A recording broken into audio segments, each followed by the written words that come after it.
the honor of introducing this amazing queen, Jill Pantozzi. Thank you so much for joining us. Jill is a pop culture writer and host who reports on all things nerdy and beyond. Her website, TheNerdyBird, was launched in 2008. She's formerly editor-in-chief of The Mary Sue and has written for Variety, The Hollywood Reporter, MTV, IGN, and more.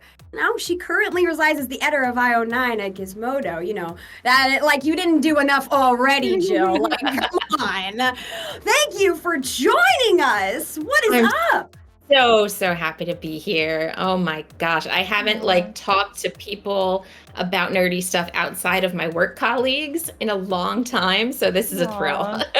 We're so excited to have you. She's such a long career history when it comes to pop culture stuff. I was whoa when we had her on. So we're not worried. I know, Jill, you were going off. You were like, oh my God, look, check it. I love this. So I'm so excited. Now, I've dabbled a little bit in journalism, but let's be honest, you paved the freaking way, Jill. So tell us, I just want to know, what was one of your favorite moments of your career? Wow. You can call it a career too. No, but what is your favorite moments of your career throughout your path? You've done so many different things, have been all over the place. I kind of want to know, is there anything that really stood out to you? Oh my gosh. Yeah, there has been a lot. It's hard to even remember most of it at this point. But I think one of the coolest things that I did was when I was at the Mary Sue, I made the editorial call to stop writing about Game of Thrones because of the sexual violence involved. And it got sort of big waves in the world. I thought it was this small decision for our website. And I wound up going on MSNBC and CNN to talk about it. And it was wild. And the thing that I loved about it is the nerd culture space where we're sort of still kind of small, even though all these big movies have come out and, other people love it. But getting CNN to take something like Game of Thrones seriously and have an actual serious conversation about it, not just hey, here's the next actor that's, coming in, was just really, really great. I'm yes.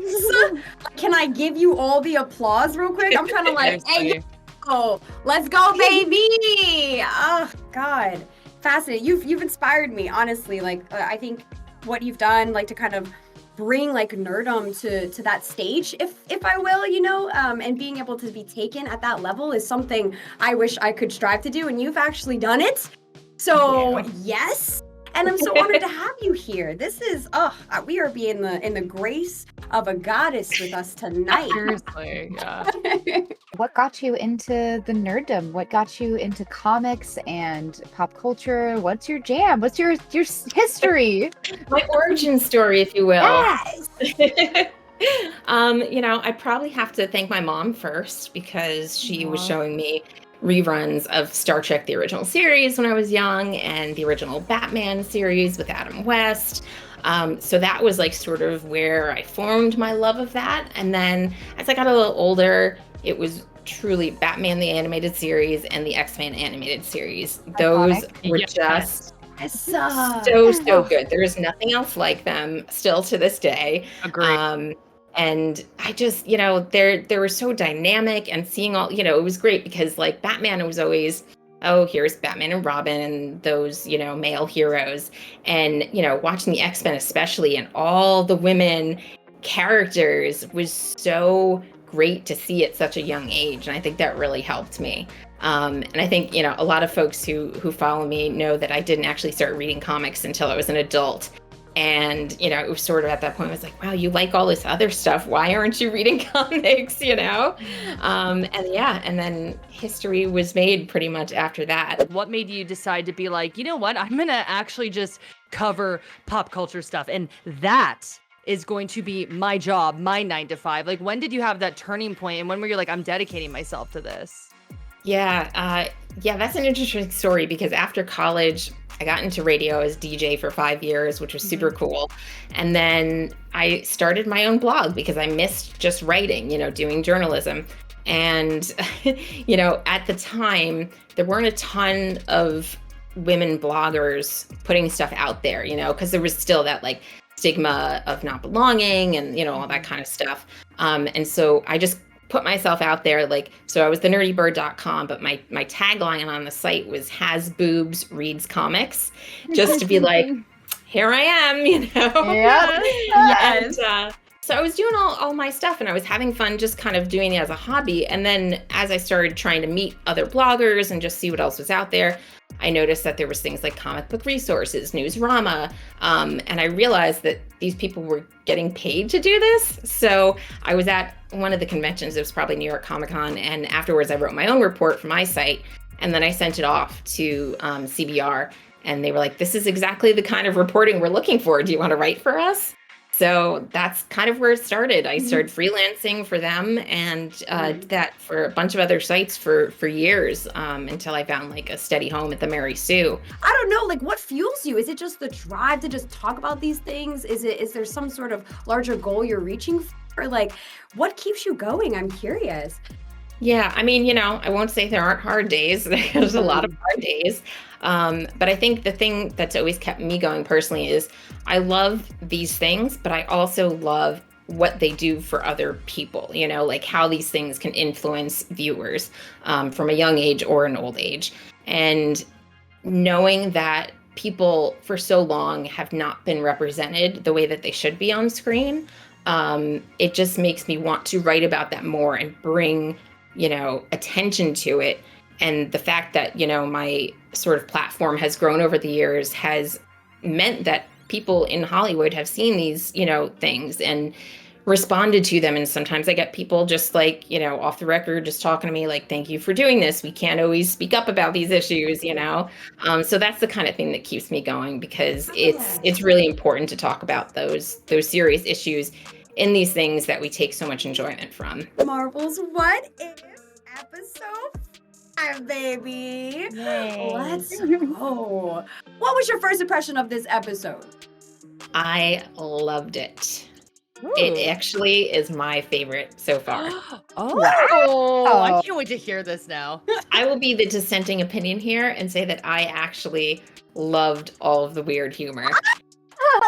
The way that I looked at it was more, and I wish they had made Spider-Man sort of the focus instead of the Hulk, because I feel like they approached it like the Spider-Man movies, where it was a more youthful, you know, him doing silly stuff like that. That's what they do in the Spider-Man movies, right? And so like to have, yes, this very ridiculous concept and him being like, how come none of you have seen zombie movies? Like, that's ridiculous. You should all know what to do at this point. So let me make a video for you. Like, to me, that made sense. Yeah, I think it just like towed the line too much. Like either be funny or be dark. I just think that it was just punctuated really weird. And I think that also is because it's so short. Like it's so short. You need to pick a tone and get the story moving, you know? 100% agree. And I think that there were jokes that hit and then there were jokes that didn't. And kind of like Jessica was saying, it was like, I felt like either go all out and make this like so campy and so ridiculous, but then it had serious moments too. So I was like, nah, like start off with the drawing. Start off with Peter Parker. There's a zombie apocalypse going on, and we're trying to figure out what's going on, and then like have Scott Lang's puns, which were actually like kind of funny. But then, Paul Rudd was great. That was the humor I wanted. Right, y'all, so right. But the Spider-Man humor was too much. I kind of want to talk about Wanda and Vision. Like, was anybody like? I really didn't like that, to be honest, because it was, first of all, like for Vision to be feeding pieces of Scott Lang and T'Challa to his wife, or, you know, like the love of his life, it just seemed like I just didn't feel like Vision would do that. Maybe that was just me. And then he had such a quick turnaround where he was like, I messed up and now I have to make do. And I was like, what, bro? You just cut off T'Challa's leg and fed it to Wanda. Like, and now you're gonna be like that. Like, I'm not gonna lie, I kind of like the twist, because when he came up and saved him, I was like, yeah, duh, Vision. He's gonna be the one who can, like, you know, he's a like robot. he's our savior. Like, he's gonna. And then like that happened, I was kind of like, whoa. But I don't know. It just I just didn't see that happening for me. That was, and I understand it's a multiverse. This is a different maybe a little different vision, whatever. But like, I just wasn't really sold on that. But maybe that was just me. For some reason, that kind of all rubbed me the wrong way as well. So I think that it kind of like was a bit like WandaVision in the way, like Wanda would do the ultimate terrible thing for Vision. Maybe it was a little bit of a flip-flop, a little like parallel of like he would do the ultimate terrible thing to save her. Yeah, because we've never seen that scenario though. Yeah. I mean, really, we really haven't seen Wanda's life being in jeopardy with them being in love with each other. And like, Vision is kind of wildin', if I'm gonna be honest. Like Vision ain't no, dapper. Like, I don't get me wrong, the performance, I love him, zaddy, but also I would be a little fearful if Vision got upset. That's all I gotta say. Yeah.